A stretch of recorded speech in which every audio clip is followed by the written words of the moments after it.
Now it says we're preparing. Got it. Got to record. Okay, let's go live.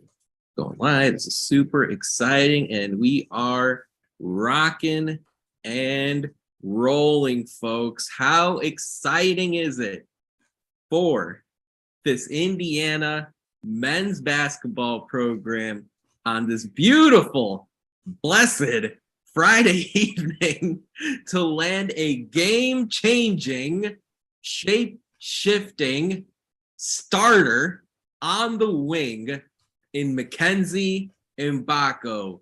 Ladies and gentlemen, one of the most prized additions to the IU men's basketball program in years, announced on Friday evening that he would play for Mike Woodson and the Indiana Hoosiers instead of the Kansas Jayhawks, instead of St. John's or Louisville, instead of Duke, where he originally signed. Mgbako is going to wear the cream and crimson for at least the upcoming season after the five-star forward said yes to Indiana. Matt and I here are going to dive into everything you need to know about Mgbako. What does he bring to the table? How much does he elevate his ceiling? What are his strengths and weaknesses? If you don't know a thing about Mackenzie Mgbako, by the time we finish this next hour, you're going to be an expert. We're going to dive into Mackenzie Mgbako and so much more here on episode 299 of the Hoosier Sound, where we are the official podcast of Indiana HQ. We're recording this edition on Friday, May 12th, where I am your host, Nathan Krishnan. Here with me tonight is my normal co-host, Matt Lukens. Matt, Mackenzie Mgbako said yes. What is your initial reaction as Indiana adds an elite wing threat to their basketball team? I mean, well, one, I didn't expect this to happen. If I'm going to be total transparency, everything I have been told from basically Tuesday of last week was Kansas. Like, yeah, even when there was Louisville leading, I was hearing Kansas. Like, look out for Kansas. So I wrote this one off. I basically said, like, look, I'll be there at 6:00 for, like, on Twitter, because I have to. I'm probably gonna have to stand up on a stage, and Ant's gonna put up a room, and I'm gonna have to sit there and take crap from KU fans for an hour about missing on yet another target to Kansas. And boom, Mike Woodson gets it done. It only took him about 5 tries. The last 5 guys we've gone after, basically the high profile people that we've been fighting teams for. But you make enough top twos, you're eventually going to be the one remaining school. And I think that's what happened here in this recruitment. I think when you look at it, he's a guy that needs shots. He's a high-level scorer. He's got an absolute bag. He can spread the floor. Not that he's like some sort of crazy knockdown shooter, but he is a guy that has shown glimpses of being able to be a guy that can be a decent threat from 3. Awesome turnaround game, to put the ball on the floor. Super athletic, like unbelievably athletic. 6'8", very switchable on defense. He's gonna slot right in at the 3, and he's a guy that Indiana hasn't had in forever. Like, I'm talking like, if you can picture, for people that watch the Big Ten regularly, Malik Hall at Michigan State is a guy who plays the 4 for them, has an absolute bag, right? He can do a bunch of different things, right? Offensively, he's a lot like Malik Hall. Defensively, he's quicker than him. He can switch a lot more. He actually projects more as like a 2 or 3 in the NBA, which is awesome to hear, right? Because he's a guy that's going to be able to, guard everybody from point guards at 6'8" to maybe even switching on to some centers, right? You don't want him to switch on to Zach Edey. Sure.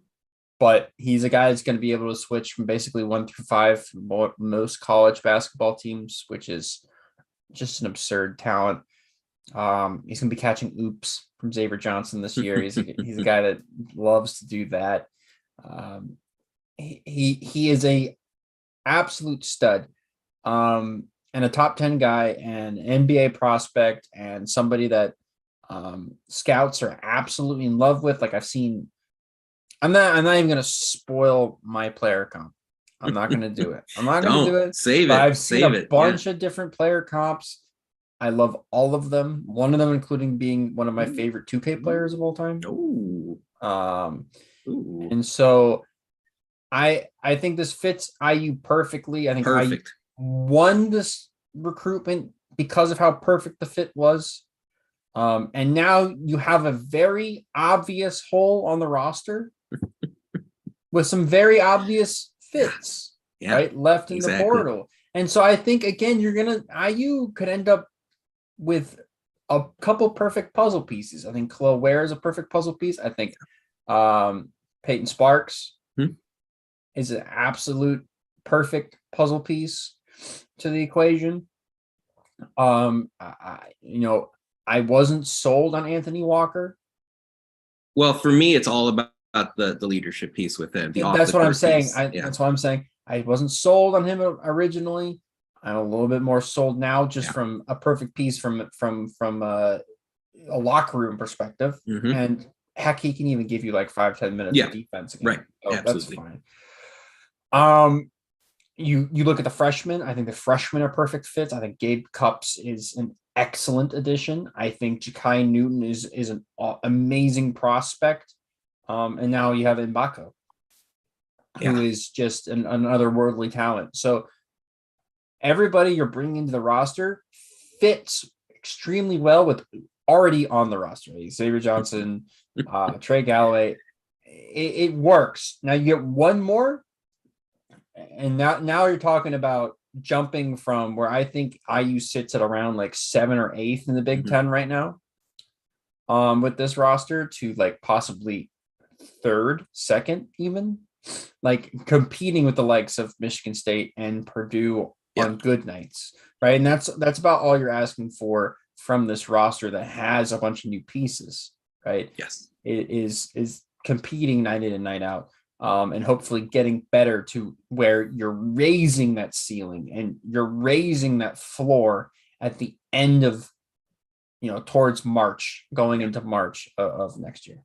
Absolutely. And I would go so far as to say I like Indiana's upside more than any other team in the Big Ten, right? As if we're looking at best case scenarios here. Outside of MSU. I like Indiana's upside over Michigan State's as well. As far as if we get the max version of Mgbako, the max version of Khalil Ware, again, the expected outcome for those two players is one thing, but if we're maxing them out and really optimizing who they are as players, I think that's a different conversation.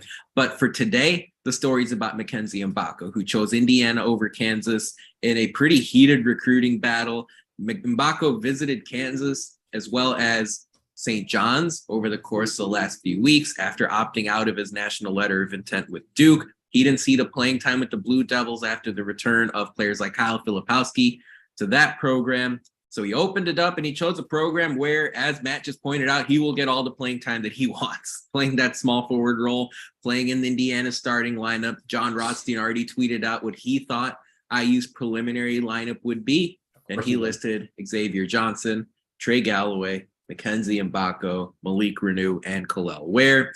Andrew Slater was on top of the recruitment the whole time, following along here as Indiana was hot on Mbako's trail. Mgbako visited Bloomington last weekend. That's the weekend of May 5th, and announced his commitment earlier today.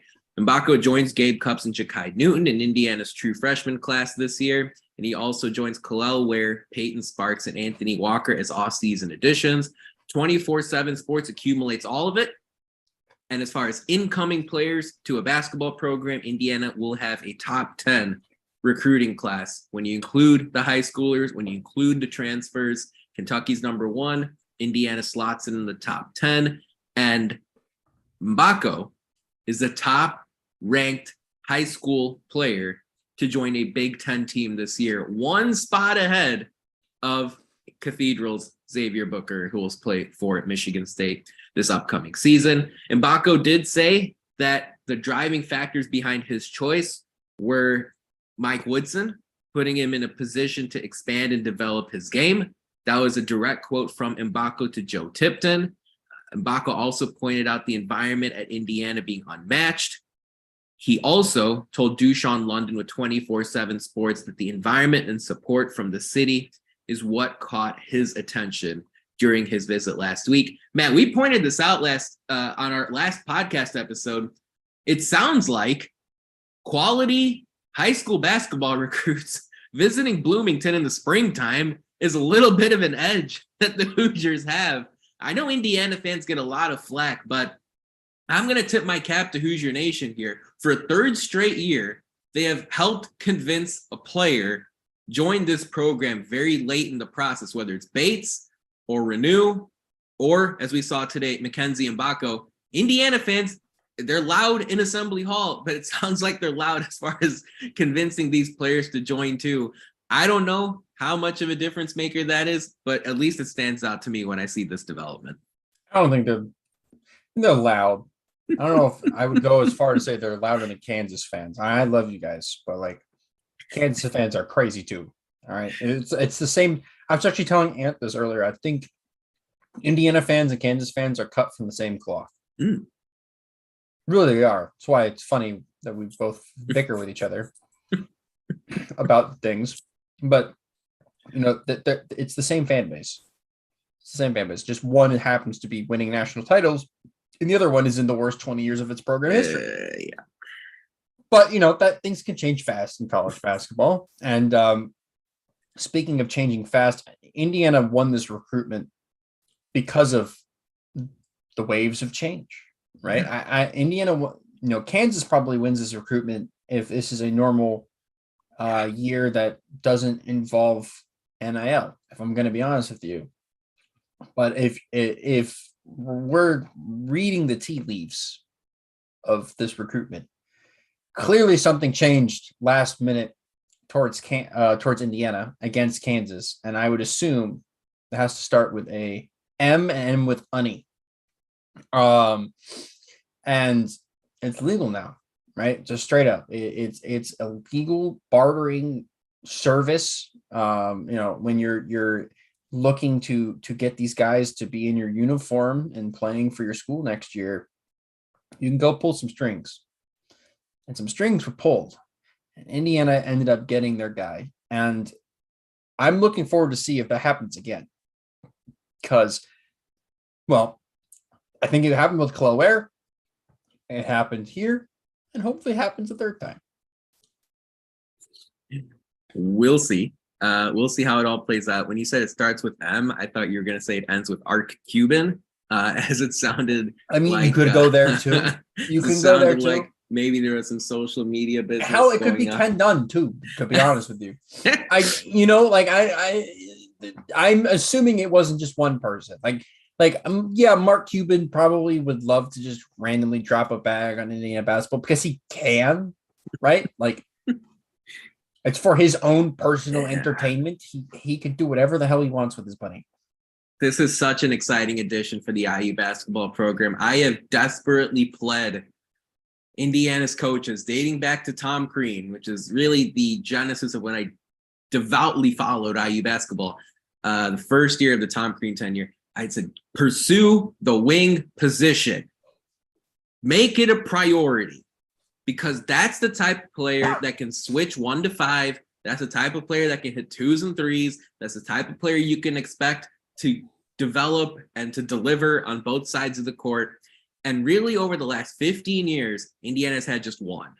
That's OG Anunoby. And they've tried with some other options. They've tried with Jerome Hunter. They tried with Miller Kopp. They tried mixing in some other players. I would consider Victor Oladipo a 2. Much less not a 3. That's my I would point like of view. to give Troy Williams some love.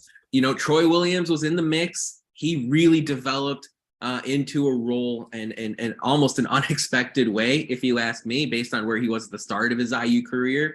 True. But Indiana never landed a big fish at the small forward role. Romeo Langford was a 2, if you ask me, if you want my opinion on that. He was. Indiana tried to make Colin Hartman work. Indiana tried to make Max Hotzel. I mean, Indiana, I think Hotzel is more of a 2 as well, but Indiana just never struck gold as far as the small forward position was concerned.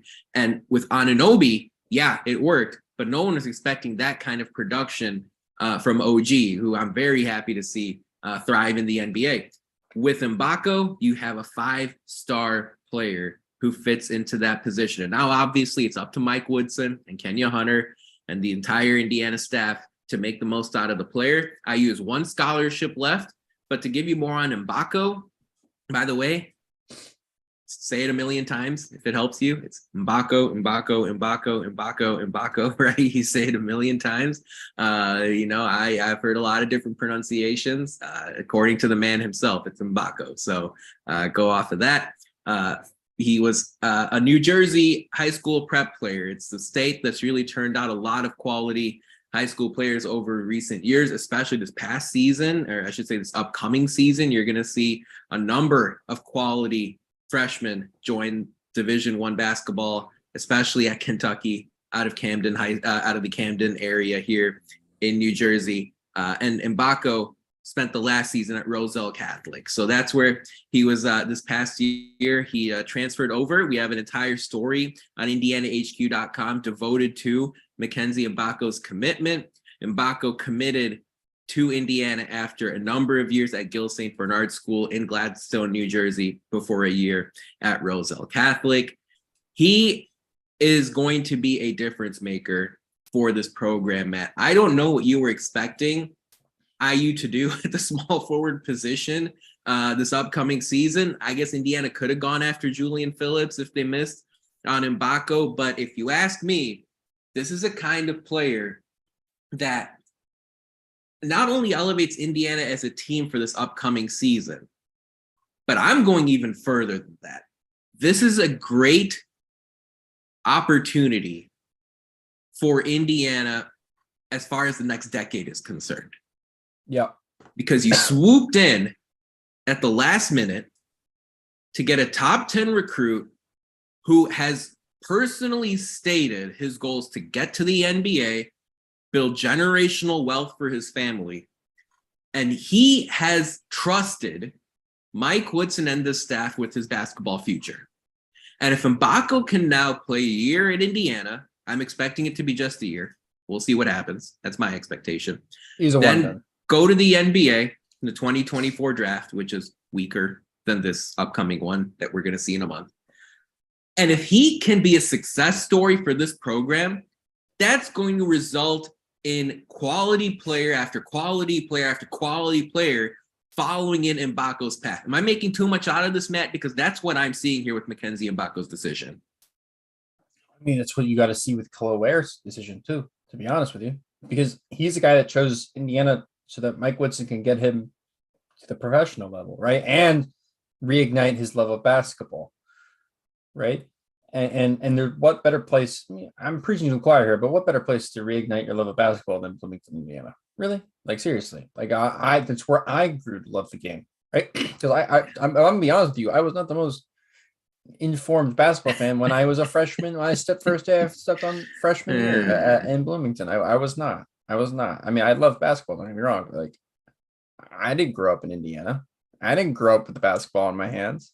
I had a hoop that I shot on as a kid, but I didn't even play organized basketball, to be honest with you, until I even got my first 5-on-5 game. I vividly remember this was first day of freshman year. My 4 suite mates said, "Let's go all play basketball together." I said, "Okay," and we showed up, and I'm thinking we're going to be playing like 2-on-2s with somebody sitting out or whatever. No, they're running 5s full court. I'm like, I've literally never played a game of 5-on-5 basketball in my life. And now here I am doing a podcast on Indiana HQ about it. So what dorm were you in, Matt? Do you remember freshman year? Yeah, absolutely. Reed. I was in the Reed Hall. Sounds good. Yeah.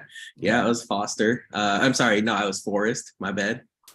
Before the southeast neighborhood. Before eventually navigating up towards the Kelly area, McNutt. I know exactly what you mean when you're talking about that. Before we dive in even further, I see all of you in the live chat here. Welcome to the Hoosier Sound. It's an emergency live podcast episode here in the middle of May, talking about Mackenzie Mgbako's decision to play for Indiana. Of course, we are the official podcast of Indiana HQ. And if you have no idea who we are, head over to indianahq.com. We have coverage for all sorts of Indiana sports, Indiana athletic stories. Of course, we're going to give a shout out here to Indiana softball in a moment. We're going to talk a whole lot more about Indiana football as the season approaches. But right now, everyone is discussing the great Mackenzie Mgbako commitment, as Indiana got wonderful news earlier today. I saw your comment, Matt, about is kind of late in the process Indiana stormed along here. There's a report from Adam Zagoria, who's pretty connected to the recruiting world, that said Kansas was the favorite for quite a while here as far as this process was concerned. But giving my objective outsider opinion, if Mgbako left Duke because he was worried about playing time, I'm not sure how much Kansas would have helped him. So choosing Indiana, I thought, made a lot of sense. He would have probably won more games at Kansas, but I don't think that's what he was looking for. He's been stated in interviews saying, really, and the NBA is a big goal for him. And why wouldn't it be when you're as gifted as he is? So much to think about, so much to digest. Matt, I know as far as Mgbako is concerned, a lot of folks are asking, well, how much does he really elevate Indiana? And I'm curious to hear what you have to say, because before today, Indiana was not in preseason look-ahead top 25s as far as college basketball is concerned. Indiana was not included even in John Rothstein's current top 45. When you consider that this roster had Xavier Johnson and Malik Renew and Khalil Ware, John Rothstein had not included Indiana's top 45 for this upcoming season.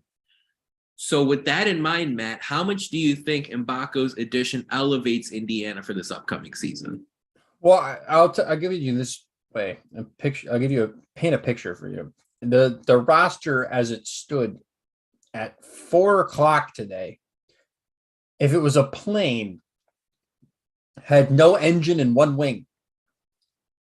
Literally, had one wing on the roster. Literally, so the plane was not getting off the ground. Now the plane is at like 35,000 feet. It's up there. That's the elevation we just got. This went from 0 to like 92 real quick. Okay. It's not there. All right. It's not all the way there. You need one more shot making, secondary playmaking guard. There's only a very few of them left in the portal. Maybe and we can't have anyone join. We can't have anyone join. No. We can though, because here's the thing. So shout out my guy, Trilly Donovan, DM'd me this information. So Trilly, well, actually, I got it originally from Joel Cabby, the assembly call. Yep. Cabby from Green. Yeah, Cabby from Green. But then I DM'd Trilly, and Trilly DM'd me back this. So the way it works is there are players that could have hypothetically submitted their application last night at like 11:50 p.m. to go into the portal. But because it takes time to process the paperwork and it takes time for them to actually announce that they are in the portal, that over the next like 3 or 4 days or so, don't be surprised if there's a couple more names added to the transfer portal, even though the deadline has passed. So I'm assuming there'll be 1 or 2 guys in the portal that IU can look at that just haven't been in there yet. And usually the guys that add their name at the last second like this are the high profile guys, because they're the guys that are taking in all that information, like literally all of it, all that they can, and waiting until the absolute last minute to kind of pull the trigger on this, because it is a big decision, right? And if they do want to pursue the NBA stuff, huge, or whatever. Yeah. But yeah, these are usually, they're going to almost all of them. I will guarantee you, like a majority of them will be the guys that are still in the draft process for the NBA. And that's kind of what they're going through. But if Indiana can add one of those dudes, no, I think a name that's been brought up is Devo Davis, who's not in the portal yet, right? But has been waiting to make a decision, and Arkansas has been talking about it and whatever.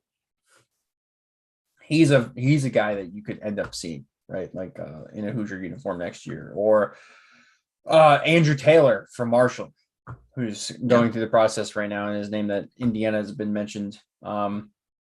With though, if you were in the space, though, I think somebody said the Ole Miss is in the lead with that, which would be interesting. We'll see. Chris Beard, yep, giving his girlfriend a tennis scholarship. It's cool. It's fine. I'm not mad.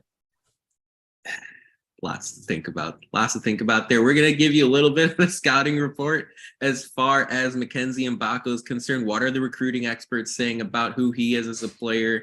What are some of the Hoosier Nation celebs saying and reacting to as far as Mackenzie Mgbako's commitment to Indiana? We're going to get to that really quickly. But first, it's time for Who Won the Week this past week in IU sports. And this is a perfect time for us to give a shout out to the IU softball team, who through this first part of the Big Ten tournament in Champaign have done an outstanding job winning both of their games, knocked off Penn State yesterday, knocked off Minnesota today. An amazing contest, back and forth, gut-wrenching, stomach-twisting softball showdown against the Nittany Lions with amazing defensive plays on both sides, culminated with a Sarah Stone walk-off dinger on Thursday, and then the Hoosiers took control of the game against the Minnesota Golden Gophers here on Friday. They'll be playing in the Big Ten championship game on Saturday. The Hoosiers are trying to win their first Big Ten softball tournament title. Team 50 has been a real pleasure to watch all season. They love the long ball.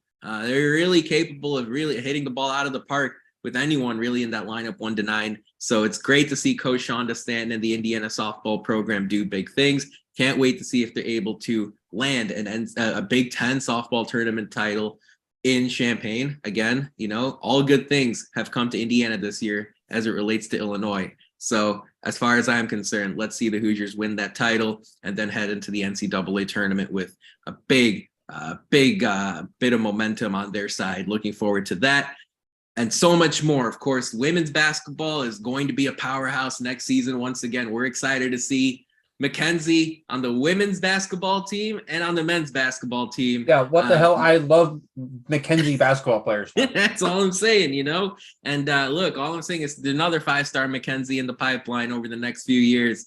I think you know where you need to announce as far as your basketball future is concerned. So we're all excited to see the Hoosiers do big things on the hardwood on the men's and women's side this upcoming year. But tip of the cap to the softball program. They've been awesome, and we can't wait to see them continue to do great things. More Mgbako stuff coming up. But a reminder, folks, if you'd like to subscribe to our podcast for free, all you have to do is search for the Hoosier Sound wherever you listen to podcasts. Stay up to date with all of our information by following us on Twitter at Indiana HQ and at the Hoosier Sound. You can find us Apple Podcasts, Spotify, wherever you listen. If you enjoy our show, or even if you dislike our show, leave us a review. We're listening to all kinds of feedback here. It helps us out as far as the Hoosier Sound is concerned. It also helps if you tell a friend, share our links. That kind of support really helps us grow this podcast and reach more passionate IU fans such as yourself. Just don't say anything about killer whales. I can't take it anymore. Well, because you're not right. That's that way. The conversation. And so let's look a little bit as far as the scouting reports are concerned, because whether it's 24/7 Sports or On3 or Paul Biancardi, they all have positive things to say about Mgbako's game. Let's look at Jamie Shaw's comments from On3. From Jamie's standpoint, it's all about the jump shot with Mackenzie Mgbako. The release is consistent, high and soft. Mgbako steps into it confidently off the catch, and his balance is right on. Then you see the positional size at 6'8" or 6'9", and you see the attraction. 24/7 Sports' Adam Finkelstein, who's been doing this for a while, he dissected Mgbako's game too. His shot making from behind the arc is his best asset. He can also make the types of shots that translate to the next level: pick and pop threes, slipping out of ball screens to make the shots on the move, or creating space with a series of sidestep or step back shots. Matt, let's face it, when you consider the scouting report that you hear with Mgbako, just comments that you hear about Kalel Ware, whether it's going to be good or not, Indiana is going to look very different this upcoming season than they had the last few years. Yeah, they are. They're going to look a lot different.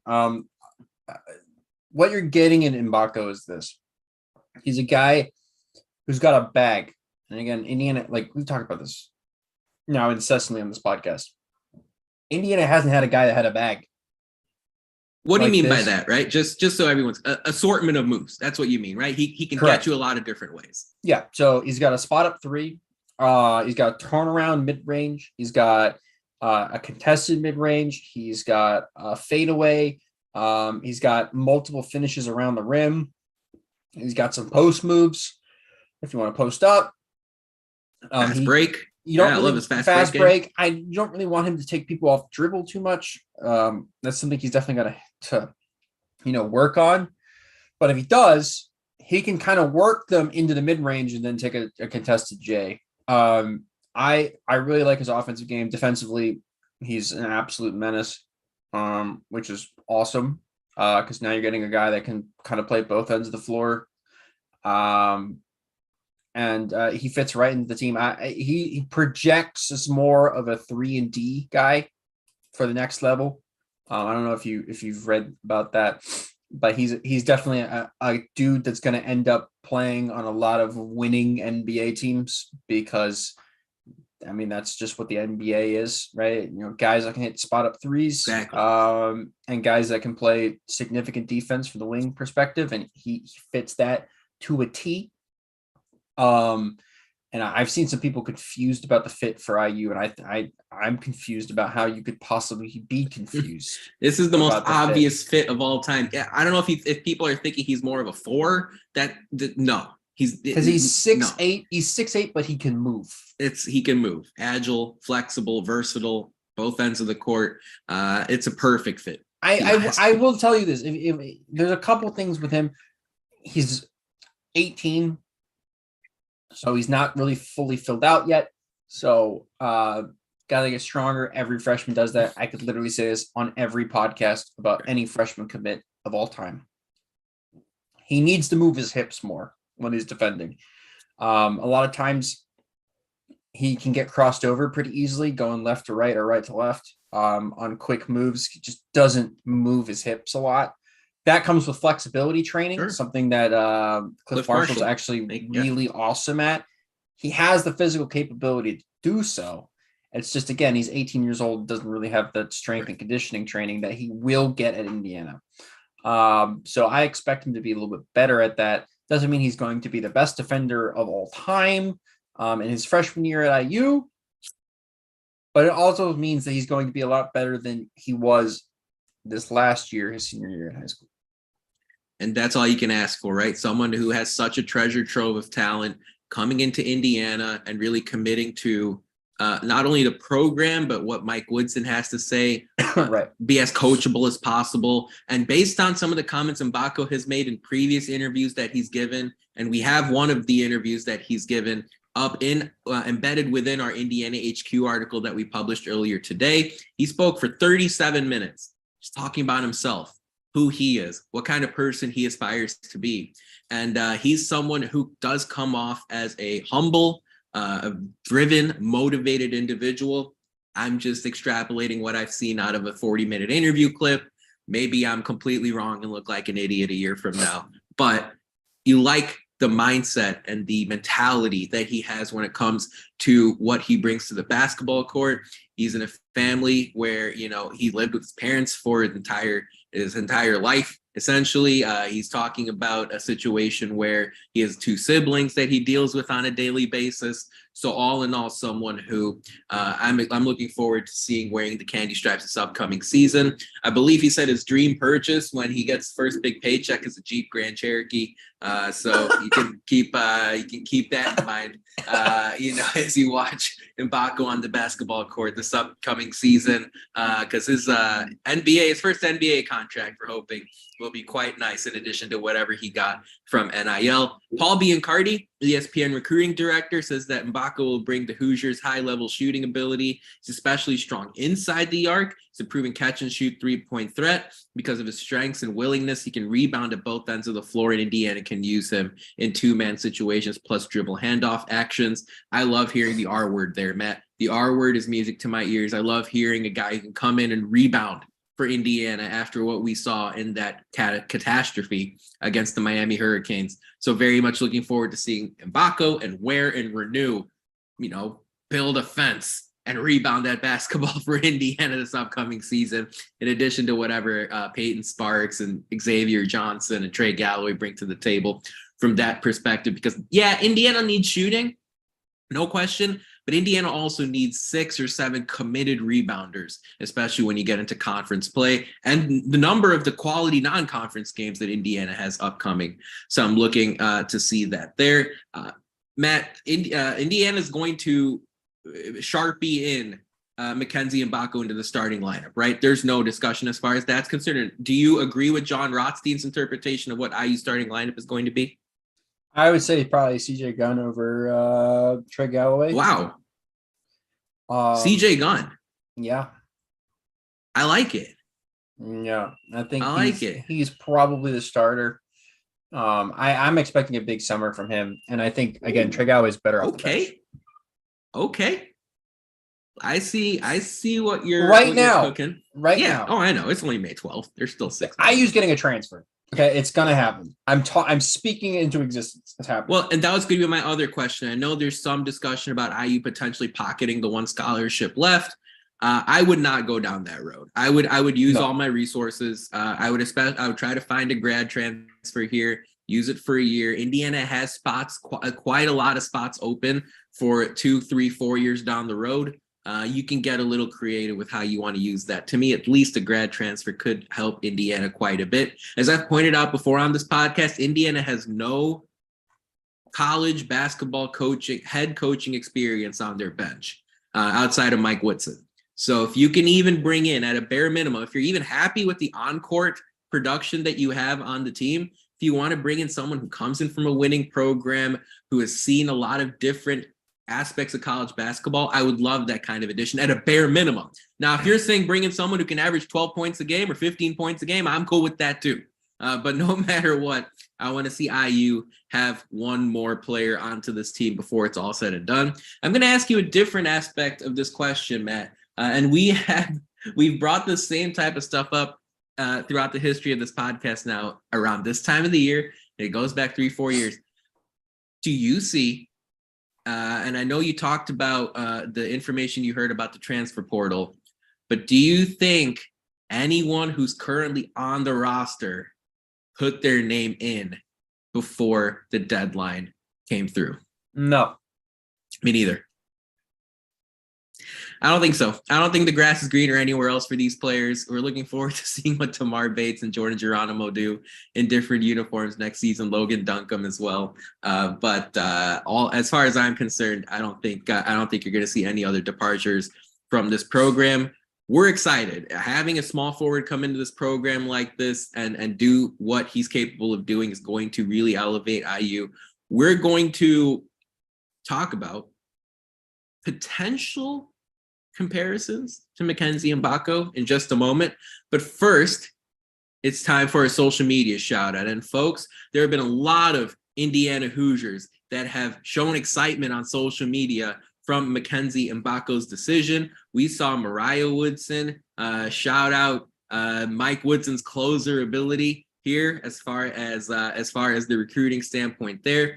Jordan Hulls and Brian Walsh posted the emojis and the gifts here as far as Indiana staff is concerned. Christian Watford and Xavier Johnson shouted out the good news as far as Mgbako's commitment is concerned. It's great to see Hoosiers past and present get into this. Mackenzie Ohms even hit Twitter earlier today saying it would be nice to have another Mackenzie in town. So I love seeing the players, whether they're on a different team at Indiana, whether they've played at Indiana before and they moved on from the program, really celebrate every time, just like fans celebrate every time a new player joins the program. So looking forward to seeing more as far as that's concerned. For us, if you haven't followed us already, you can find us on Twitter, Facebook, and YouTube at Indiana HQ, as well as at the Hoosier Sound.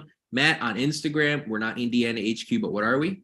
Indiana.HQ. and you can find us there. Join the mess if you've not already. Thank you to those of you that have subscribed to our YouTube page as of late. I've seen those numbers spike up, as well as just the overall viewership, whether it's on YouTube or listenership on the different audio platforms that we're available on. It really makes a difference. It really brings a big bunch of pride to our space, because what I've noticed about sort of the Indiana basketball space is that every outlet covers the program in a slightly different way.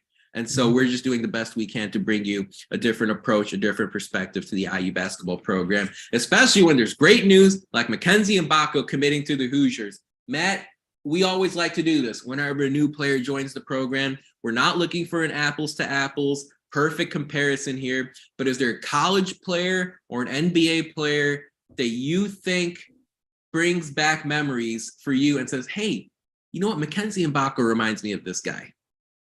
Wilson Chandler. Ooh, old school. I like that. What do you mean by that? Because I don't know how many people listening to this podcast know about DePaul legend Wilson Chandler. Yeah.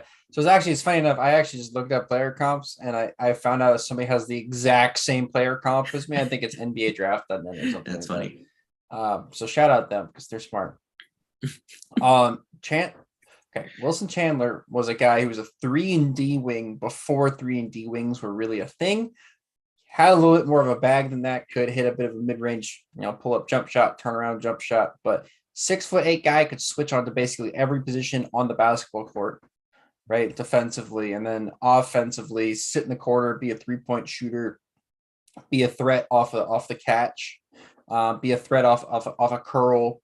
Don't really put the ball on the floor, not a dribbler at all. Right, that's Mgbako.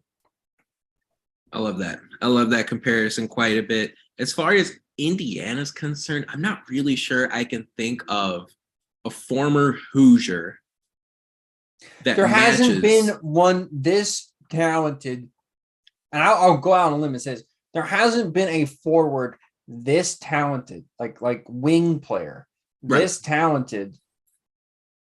That's not from the guard spot, not from the 2 spot, since agree. Knight left. I agree, and I'm thinking of like more recent, Justin Smith doesn't hold a candle to Mackenzie Mgbako. Colin Hartman, to OG Anunoby was such a different player, much more of a defensive focus. Not that Mgbako is shorthanded on the defensive end, but he's way more gifted as far as the offensive side of the court is concerned. When I think about what type of player Mgbako can be at the next level, I see someone like Chris Middleton with the Bucks, and I'm saying I can see some hints of Chris Middleton in Mbako's game, where we're talking about someone who's 6'7", the 6'8" area as far as the height and the weight is concerned, someone who can take over a game if needed, but if Xavier Johnson is on a heater, or if Kel'el Ware is on a heater a particular night, Mgbako can take a step back, like Middleton frequently does with Milwaukee. And Mgbako can say, hey, look, you know what? Tonight's your night. I'll help the team defensively. I'll help the team facilitate their offense. I'll help the team as far as speaking up in the huddle and saying how I think things should go. Mbako's capable of adjusting to the game on the fly. So again, it's not really apples to apples, but as I was thinking about a number of the different players in the NBA, that's what caught my attention. But with that said, of course, the story is only just beginning with the Mackenzie Mgbako as he comes in to this Indiana men's basketball program. I see those of you in live chat. Thanks for listening. Thanks for paying attention to our podcast here on the Hoosier Sound, the official podcast of Indiana HQ. Matt, Indiana gets the big fish with Mackenzie Mgbako. They add to Kel'el Ware. They add it to Peyton Sparks, and they added to Anthony Walker. Let's talk about Mike Woodson for a second. Let's do if it. You don't mind, it's been a crazy adventure with Woodson, who joined Indiana 2 years and 2 months ago. Yeah, right. It feels like there's been a whole lot of off the court moves that Woodson has made. What does Mbako's addition, as well as the different offseason additions you've seen over the last couple of months, what does that tell you about what Woodson's doing as a head coach, and what the assistants are doing overall as they lead IU? Look, Woodson has hit a home run after home run after home run after home run. I'm not mad with that at all. It's a success. Basically, the higher where the program is at now compared to where the program was at before Woodson was hired, it's a success because the future of the program is better. For instance, I just retweeted a tweet. Rob Cassidy, who's the recruiting director or recruiting analyst at a minimum. Yeah, at a minimum at Rivals, was at the AAU event. I believe they're in Texas for EYBL. I know they're in Texas because I was talking to Elijah Duvall today about why he wasn't there, because he pulled his hammy. So there you go.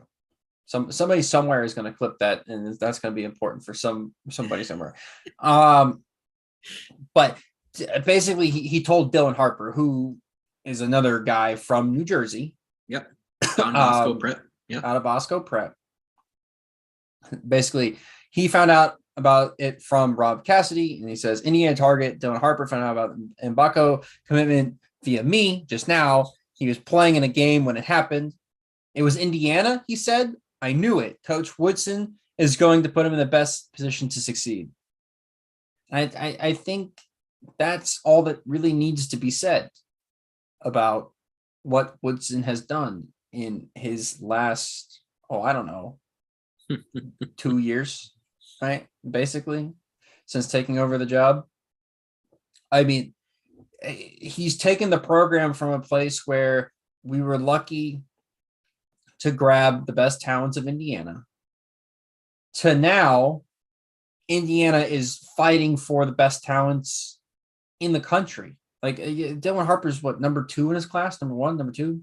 Yeah, I can pull that info, but he's up there. An absolute superstar in the making. Yep. And somebody I would really rather not see on Rutgers roster. I'm going to be honest with you. Yeah. It's a lot different than, seeing another IU player go play in the Big Ten. It's way different. Along those lines, Matt, you were talking about other high school recruits paying attention to Mike Woodson. Mgbako told ESPN that he was able to get on the phone with Carmelo Anthony. Yep. Who played for Woodson when Woodson was leading the Knicks, and Carmelo, one of the great scorers of this generation, told Mgbako that Woodson is a genuine guy. On the court, he will push you.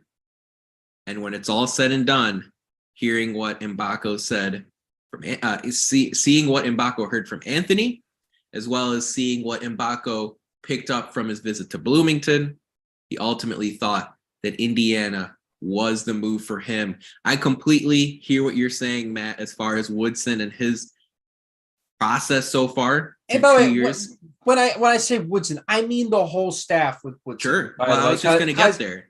Yeah, because it's not just Coach Woodson doing this, right? Because people want to make fun of him, missing out on recruits because of the knee, but it's not like he was the only guy recruiting those dudes. And absolutely the case. And I was just going to get there because not only do I think Woodson has earned a level of respect in a very tough conference, with a lot of good programs.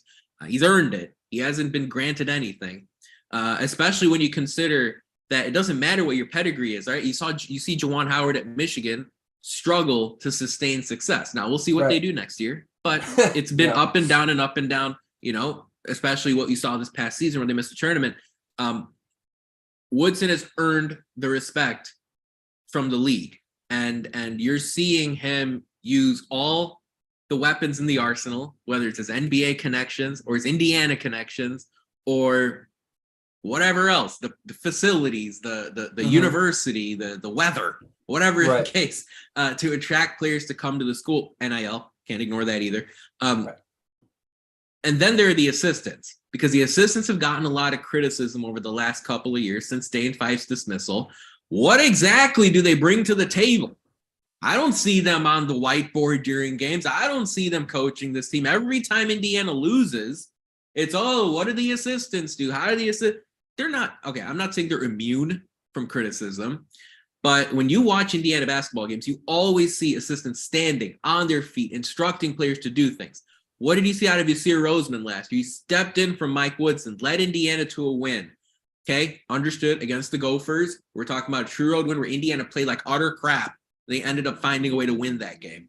And then you saw, of course, Roseman talk the facts about TJD after the game to Big Ten Network. You can Google, you can YouTube that interview if you want. So I'm sure it's on Twitter too. Yasir Roseman talking about Trace Jackson Davis, about kissing particular parts of his body. And then you talk about the valuable contributions Kenya Hunter, Brian Walsh, in addition to Yasir Roseman, as well as Jordan Hulls have made here over the last couple of years from a recruiting standpoint. This right now seems like a very tightly knit group where I would almost go so far as to say the collection of the coaches is greater than the sum of the parts. Right? It feels like they complement each other very well. Kenya Hunter's got a lot of experience. Yasir Roseman brings that energy to the table. Brian Walsh, of course, he's been in a high level with the Indiana basketball program even before he became an assistant with Indiana. And of course, the Bloomington-centric approach that Jordan Hulls brings whenever he's asked to pitch to a player. I look at this, Matt, and I say as a whole, I really like what the staff is doing. And I'm sure you're always considering improvements. I've said my part on that as well, but I really like where they are, especially when you compare them to the rest of the Big Ten. Yeah, I do.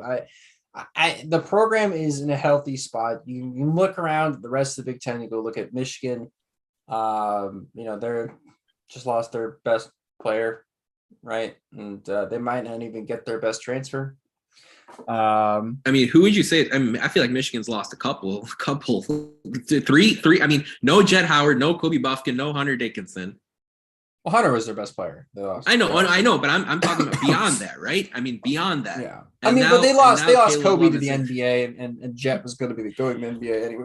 So that's okay. But minus those three players plus Caleb Love, I understand a couple. Trey Jackson's going to be a nice piece for them, but nervous times. Nervous times for sure. Iowa is. What are they going to do? Well, what are they going to do, and who's going to be left on the roster? I do like Ben Krikke, a Valpo guy, tried and true, Northwest Indiana. I'm going to shout him out. Well, I'm sure you read the reports. This is something we could go on a tangent about, but basically 26 men's football, basketball, track and field, and one other sport athletes were caught sports games. Oh yeah. So what is that? What consequence? What consequence comes out of that, and who does that include on the basketball team? Sure. Right. And how lengthy is that suspension? So what is Iowa looking at?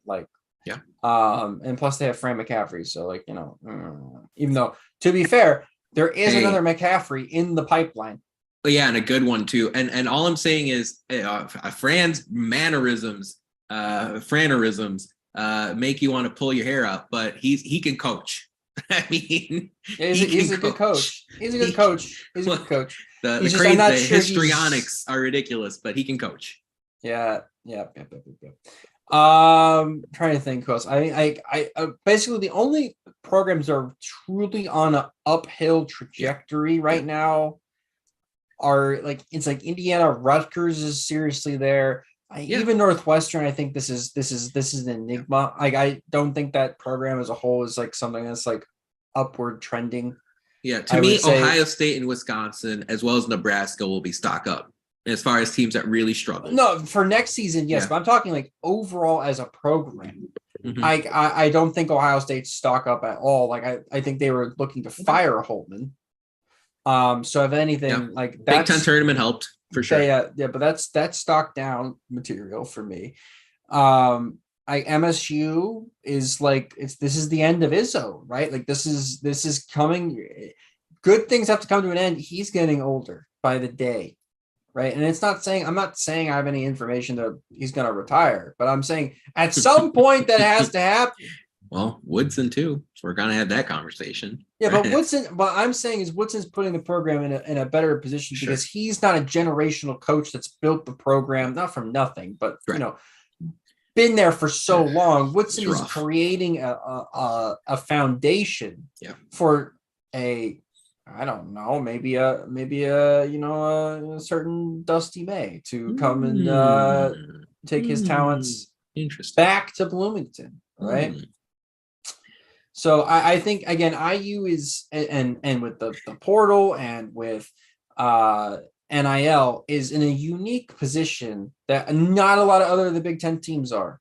Like Illinois has got NIL, but Brad Underwood is mid. And to be honest, Illinois fans are crazy, go crazy for basketball, but they don't have a lot of success as a program.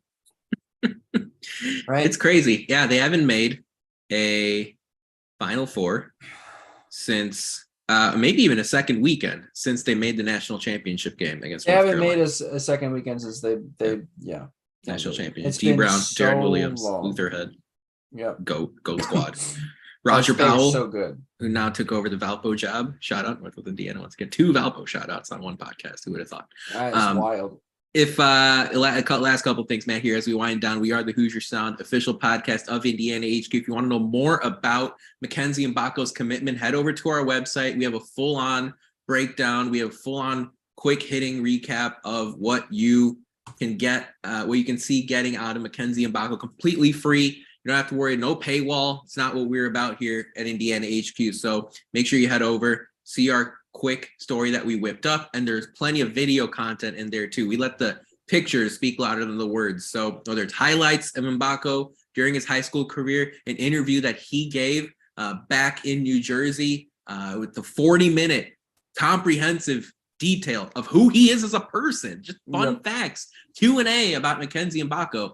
That's what you can get. Head over to our article at indianahq.com to get all of that. We're with you every week, folks. If this is the first time you're listening to us, there's a new podcast episode. We churn it every week. It's the off season. Many of you may be on summer vacation. It doesn't matter. We're here for you once a week. We did it during the pandemic. And if we could do it then, we can do it now. Okay, there's plenty to talk about as far as Indiana athletics is concerned. Mackenzie Mgbako on this Indiana roster here. Matt, if I asked you, is yes, no answers. Is Mackenzie Mgbako going to be on the All Big Ten freshman team next year? Yeah, he's the second. Well, in my opinion, he's the second most talented freshman in the Big Ten. My Xavier Booker stock is high.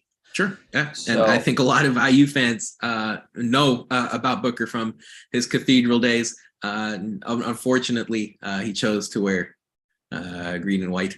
And now I can't blame him. I mean, people are going to hate on him for that, but like, no. Izzo's been in that nothing to hate about so long. Is Mackenzie Mgbako going to be on one of the All Big Ten teams next year?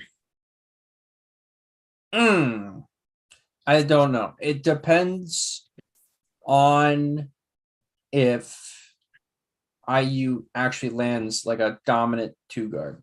If they land a dominant 2-guard, I think his role decreases ever so slightly. Yeah. Okay. Understood. Probably enough to where he keeps him off a All Big Ten team. I think, but if we don't, I think he's third team. I think he's on it. I think he's on one of the teams when it's all said and done.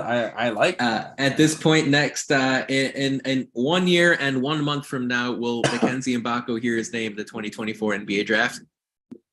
Yes. 100%. I agree with that too. My answer to all those questions are yes, yes, and yes. As far as Mgbako is concerned, I'm really fired up to see him wear an Indiana jersey next season. 6 months, folks, and Indiana will tip off against Florida Gulf Coast in Assembly Hall on November 7th. Sneaky game, by the way. Florida Gulf Coast went into USC and won on opening night last year. Don't overlook Pat Chambers coming over from Penn State after now second or third year in Florida Gulf Coast, as well as former Purdue point guard Isaiah Thompson, who had a really good season with Florida Gulf Coast last season. They're going to be a problem on opening night. Unless Indiana takes care of business, then, well, we'll pound our chest about that. Matt, let's wind down here. Friday night, May 12th, the day that Indiana fans will remember, assuming Mackenzie Mgbako has a prosperous season here in Bloomington. What are your final thoughts here as we wind down on this Friday? I mean, I wasn't expecting to come on this podcast and say positive things going into the day. Yeah. Woo! This is a positive development. I am so happy about this. Like, I enjoy surprise. I enjoy not being negative. I know that's insane Yeah. to people. Same. It's insane, right? But I actually genuinely enjoy being able to talk about happy news, right? Let's go. And this is really happy news for you. Like, you have a guy in the fold now that is a legitimate NBA talent. You have another guy who's already on the roster, who's, in my opinion, a legitimate NBA talent. Yeah. And you've got a fifth-year point guard. Go get a top 2 guard, and we are in business. Cooking. We're cooking. My final words here is that the Big Ten is there for the taking, and Michigan State will be the favorite, and they should be the favorite, or Purdue will be the favorite, and they should be the favorite. But it's there, and I'm a little nervous about both of those teams. I'm especially nervous about Purdue. I'm not sure running it back is the best option there for Matt Painter, and that's the approach he's taken. He's usually right. So, they'll probably end up winning 28 games next year. But all I'm saying is I think there's a little bit of vulnerability at the top of this league. Mackenzie Mgbako said one of his goals is to win a conference championship, to come to Indiana. So he wants the playing time. Obviously, that's the top priority for him. But conference championship carrot, I think, is dangling there in front of Indiana for this upcoming year. And if they don't win the title, it's not the end of the world. Of course, we want to see Indiana get that top 4, that double bye in the Big Ten tournament, get a quality seed in March Madness, and then let their players go do their thing in the NCAA tournament. I'm really looking forward to seeing Indiana this upcoming year. Getting that elite wing was everything. It was everything.